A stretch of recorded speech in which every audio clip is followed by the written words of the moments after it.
नमस्कार, आप देख रहे हैं दूरदर्शन किसान कार्यक्रम गांव किसान में आप सभी का स्वागत है। मैं हूं ज्योत्सना टंडन। गांव किसान कार्यक्रम एक ऐसा कार्यक्रम है जिसमें हम आपको खेती किसानी और पशुपालन के संबंध में जानकारी देते हैं, साथ ही आपकी मुलाकात करवाते हैं एक ऐसे कामयाब किसान से जो कि आज दूसरे किसानों के लिए मिसाल बन चुके हैं। तो आइए अपने आज के गाँव किसान कार्यक्रम की शुरुआत करते हैं।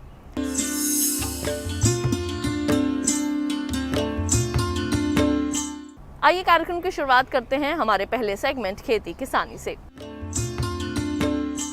किसान भाइयों बहनों, अगर आप कृषि वैज्ञानिकों की सलाह के मुताबिक आधुनिक तौर तरीकों से खेती करेंगे या फिर फसलों की उन्नत किस्मों का चयन करेंगे तो निश्चित तौर पर अच्छी पैदावार आप हासिल कर सकते हैं और बाजार में उसका मूल्य भी अच्छा प्राप्त कर सकते हैं।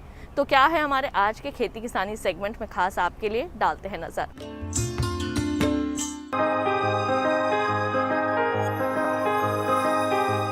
इस समय देश बारिश से सराबोर हो रहा है। धान की फसल के लिए ज्यादा पानी की जरूरत होती है। पानी से भरे धान के खेत में किसान एक और लाभ ले सकते हैं और वो है मछली पालन। जी हाँ, पानी से भरे इन खेतों में किसान आसानी से मछली पालन कर सकते हैं। इस दोहरे लाभ में धान की पैदावार भी अच्छी होगी। हालांकि धान और मछली का ये कॉम्बिनेशन नया नहीं है। फिश राइस फार्मिंग चीन, Bangladesh, Malaysia, Korea, Indonesia, Philippines, Thailand जैसे देशों में काफी लोकप्रिय है। इसकी बढ़ती लोकप्रियता हमारे किसानों का ध्यान भी आकर्षित कर रही है। तो आइए जानते हैं इसके बारे में पूरी जानकारी विस्तार से। इस तकनीक में धान की फसल में जमा पानी में मछली पालन किया जाता है। अगर किसान चाहते हैं तो धान से पहले ही मछली का कल्चर तैयार कर सकते हैं। इसके अलावा मछली कल्चर खरीद भी सकते हैं। ध्यान रहे कि इस तरीके से मछलियों का उत्पादन खेती, प्रजाति और उसके प्रबंधन पर निर्भर करता है। खेती की इस तकनीक में एक ही खेत में मछली व दूसरे जल जीवों को एक साथ रखा जाता है। इससे धान के उत्पादन पर किसी तरह का असर नहीं पड़ता, बल्कि खेत में पल रही मछलियों को भरपूर चारा मिलता रहता है। तो मछलियाँ वेस्ट फसल के लिए जैविक खाद का काम करती है। इसके अलावा मछली पालन से धान के पौधों में लगने वाली कई बीमारियों से छुटकारा मिल जाता है। फिश राइस फार्मिंग करने के लिए निचली जमीन वाले खेत का चुनाव करें। इस तरह के खेत में काफी आसानी से पानी इकट्ठा हो जाता है। इसके साथ ही खेत को तैयार करते समय जैविक खाद का उपयोग करना चाहिए। इस तकनीक में शुरुआत में किसान रोहू, मृगला, मुगली, कतला प्रजातियों की मछलियों का चयन करे। ये मछलियाँ उथले पानी में आसानी से रह लेती है। साथ ही बेहतर लाभ लेने के लिए धान की लंबे समय में तैयार होने वाली किस्मों का चयन करें, जैसे वानी धान CR 26077, ADT 6, ADT 7। इससे मछलियों को 4 से 5 माह का समय मिल जाता है। ये मछलियाँ 3 माह में ही करीब 500 से 700 ग्राम की हो जाती है। किसान 1 एकड़ के खेत में 400 किलो मछली का बीज या करीब 2000 मछलियां छोड़ सकते हैं। किसान इस बात का ध्यान रखे कि रुपाई के करीब 7 दिन बाद ही मछलियां छोड़े। साथ ही खेत में पानी का स्तर बनाए रखे। धान के खेत में करीब 6 इंच या इससे ज्यादा पानी रखे। पानी का स्तर 9 इंच भी रख सकते हैं। इस तकनीक से मिलने वाले लाभ: मिट्टी की सेहत अच्छी रहती है, फसल का उत्पादन बढ़ता है, प्रति यूनिट एरिया पर कमाई अच्छी होती है, उत्पादन में खर्च कम होता है, फार्म इनपुट की कम जरूरत पड़ती है, किसानों की आमदनी बढ़ती है और उर्वरक पर कम खर्च होता है। इस तरह किसान उतनी ही भूमि में कम संसाधन में एक ही समय पर दुगना लाभ कमा सकते हैं। कार्यक्रम गांव किसान में वक्त हो चला है एक छोटे से ब्रेक का। जल्द लौटेंगे वापस, कहीं मत जाइए, देखते रहिए हमारा कार्यक्रम गांव किसान।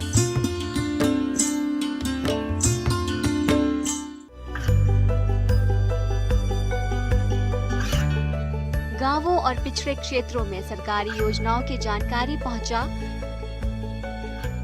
देश में कौशल और क्षमता विकास कर ग्रामीणों को सामाजिक बदलाव और विकास से जोड़ने की दूरदर्शन किसान की पहल चौपाल चर्चा देखें सोमवार से शुक्रवार सुबह 9 बजे।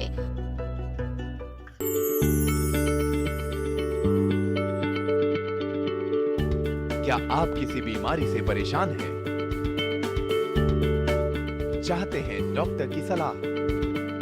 तो हम हैं आपके साथ, बताएंगे आपको जीने की राह। समस्याएं आपकी, समाधान देश के मशहूर विशेषज्ञों के। घर बैठे बात करें देश के जाने माने डॉक्टरों से। हमारे लाइव प्रोग्राम स्वस्थ किसान में हर शनिवार शाम 6 बजे से 7 बजे तक। खुशहाल होंगे खेत, पशु रहेंगे स्वस्थ, सरकारी स्कीम का होगा लाभ, जब एक्सपर्ट्स का मिलेगा साथ, आपके सवाल विशेषज्ञों के जवाब, सिर्फ एक फोन कॉल की दूरी पर। देखिए किसानों का अपना प्रोग्राम हेलो किसान, सोमवार से शुक्रवार शाम 6 बजे से सिर्फ दूरदर्शन किसान पर।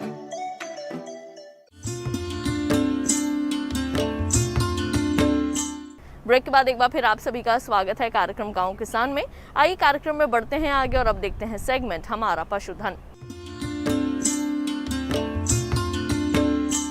किसान भाइयों बहनों, अपने इस सेगमेंट के जरिए हम पशुपालन से संबंधित कुछ ऐसी जानकारियां आपके साथ साझा करते हैं जिससे कि पशुपालन करने में आपको किसी भी तरह की समस्या का सामना ना करना पड़े। पशुपालन करते वक्त कौन कौन सी ऐसी मुख्य सावधानियां हैं जिनको बरतने की आवश्यकता है और कैसे आप अब बदलते मौसम में अपने पशुओं का रखरखाव कर सकते हैं, ये तमाम बातें हम आपको इस सेगमेंट के जरिए बताते हैं। तो आइए देखते हैं हमारे आज के हमारा पशुधन सेगमेंट में क्या खास है आपके लिए।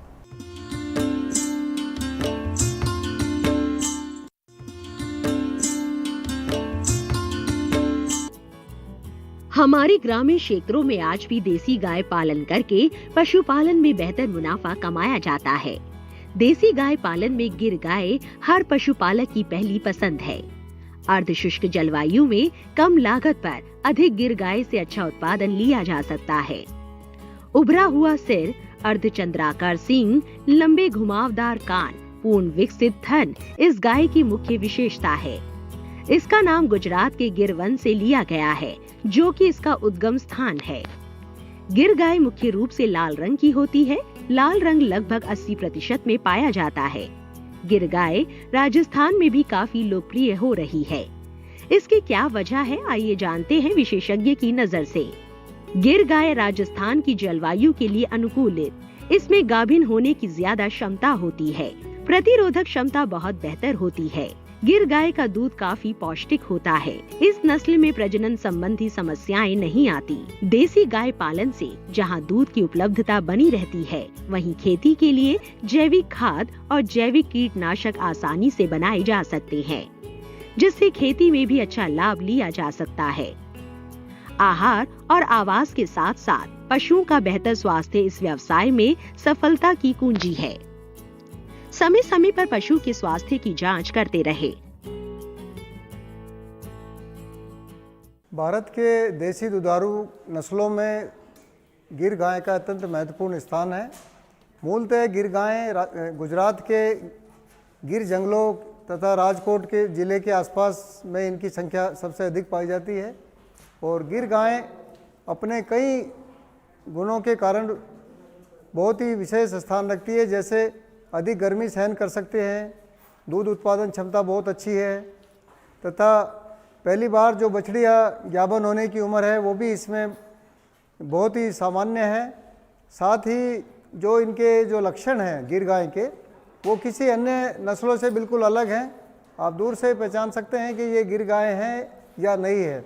इस गाय की एक बड़ी विशेषता ये है कि ये गाय चरने के बाद अगर आप दिन में थोड़ी चराई करा दें तो इनकी दूध उत्पादन क्षमता में बहुत ही आप देखते हैं बहुत ही वृद्धि पाई जाती है। ऐसी इस नस्ल का जो इसके लक्षण हैं, जो इसकी उत्पादन क्षमता है, वो भारत की दुधारू गायों में अत्यंत महत्वपूर्ण स्थान रखती है। साथ ही गिर गायों में जो दूध देने की क्षमता है वो देसी गायों में बहुत ही विशेष स्थान रखती है। गिर गाय के बारे में मैं आपको बताना चाहूँगा कि इन गायों का सबसे बड़ी जो बात है वो ये है कि देसी गायें हैं और भारत की जो जलवायु है, खासकर राजस्थान की जलवायु है, उसमें पूर्णतः ये इनके अनुकूल हैं। साथ ही ये गायें अपने उत्पादन क्षमता को, जैसे गुजरात में जो उत्पादन क्षमता है वही हमारे यहाँ इसकी उत्पादन क्षमता है। साथ ही इनके जो गाभन होने की जो उम्र है या इनके मान लीजिए जो इनके ब्रीडिंग है वो बहुत ही लगातार है, उसमें कोई भी समस्या नहीं है और यहाँ की आब हवा और यहाँ के वातावरण के बिल्कुल अनुकूल है।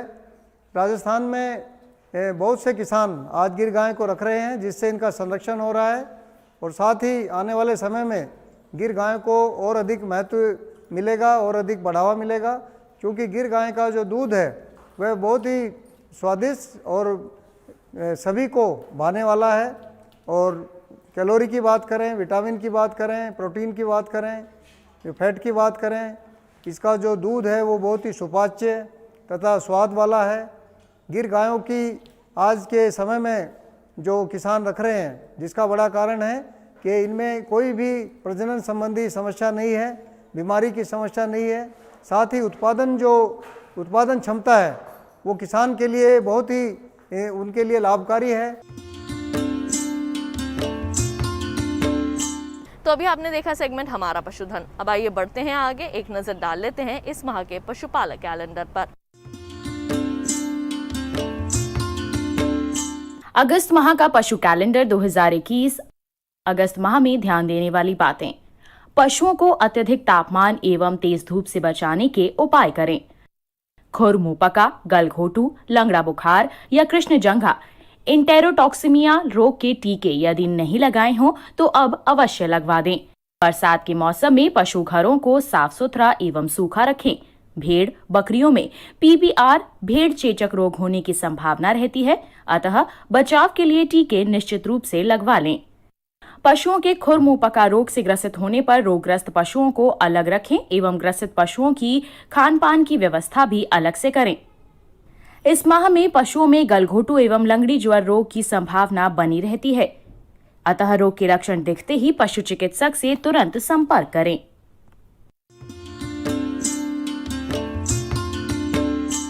कार्यक्रम गांव किसान में वक्त हो चला है एक और छोटे से ब्रेक का। जल्द लौटेंगे वापस लेकर कामयाब किसान की कामयाबी की कहानी। कहीं मत जाइए, देखते रहिए दूरदर्शन किसान।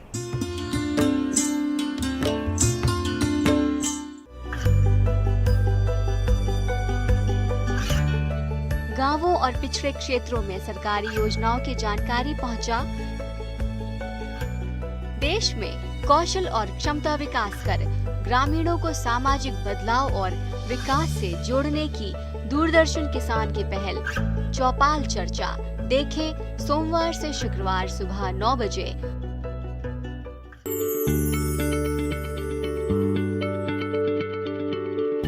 क्या आप किसी बीमारी से परेशान हैं? चाहते हैं डॉक्टर की सलाह?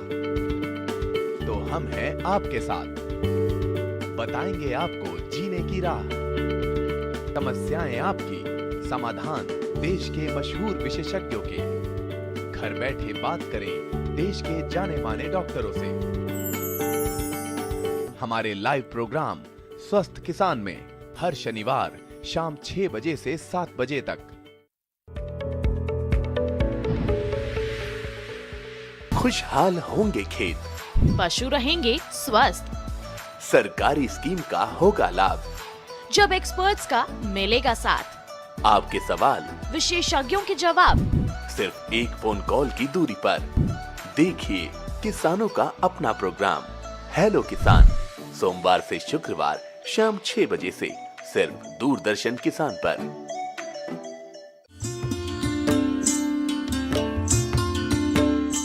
ब्रेक के बाद एक बार फिर आप सभी का स्वागत है कार्यक्रम गांव किसान में। आइए कार्यक्रम में बढ़ते हैं आगे और अब देखते हैं सेगमेंट कामयाब किसान की दास्तां। आज हम आपकी मुलाकात करवाएंगे एक ऐसे कामयाब किसान से जिन्होंने कड़ी मेहनत और परिश्रम करके आज ये मुकाम हासिल किया है और दूसरे किसानों के लिए एक मिसाल बने हैं। हम उम्मीद करेंगे कि उनकी कामयाबी की ये कहानी देख आपको भी ज़रूर प्रेरणा मिलेगी। तो फिर आइए जानते हैं उनकी कामयाबी की ये दास्तां उन्हीं की मुँह ज़ुबानी।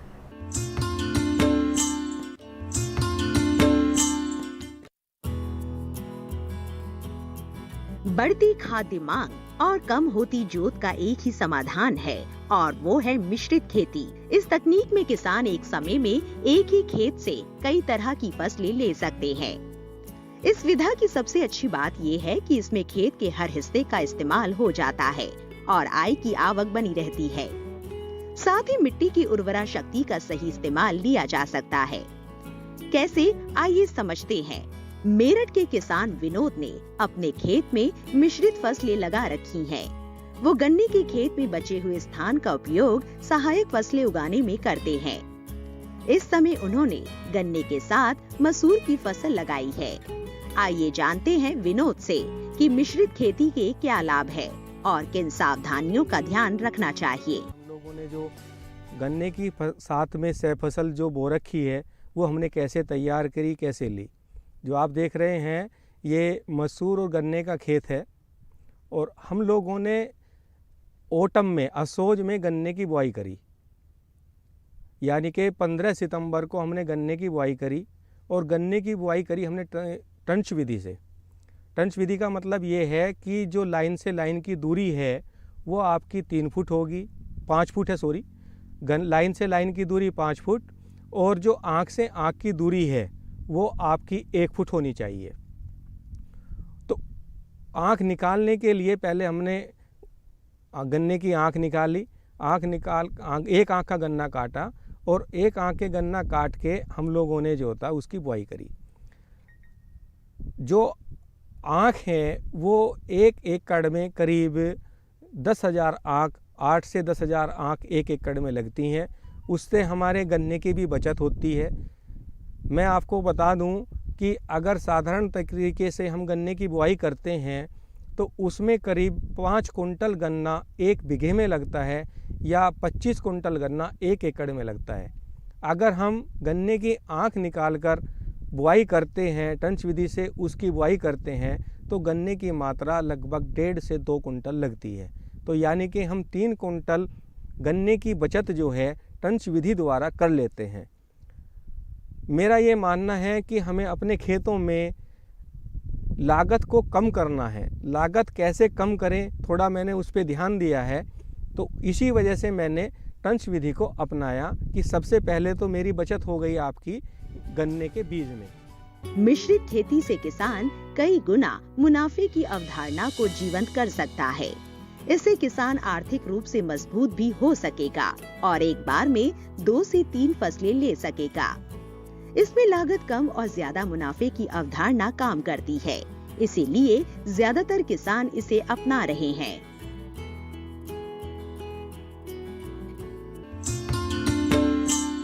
तो किसान भाइयों बहनों, अभी आपने देखी कामयाब किसान की कामयाबी की कहानी। तो हमारे आज के गांव किसान कार्यक्रम के इस अंक में बस इतना ही। लेकिन अगर आप हमारे कार्यक्रम का पहले का प्रसारण भी देखना चाहते हैं तो टीवी पर दिए जा रहे QR कोड को स्कैन कीजिए या फिर दूरदर्शन किसान के YouTube चैनल पर भी जाकर आप गाँव किसान टाइप कीजिए और वहाँ पे हमारे पहले के कार्यक्रम भी आप देख सकते हैं। उम्मीद करेंगे आज के कार्यक्रम में दी गई जानकारियाँ आप सभी के ज़रूर काम आएंगी। तो आज के लिए केवल इतना ही। मुझे दीजिए इजाज़त। आप सभी अपना रखिए ख्याल। नमस्कार।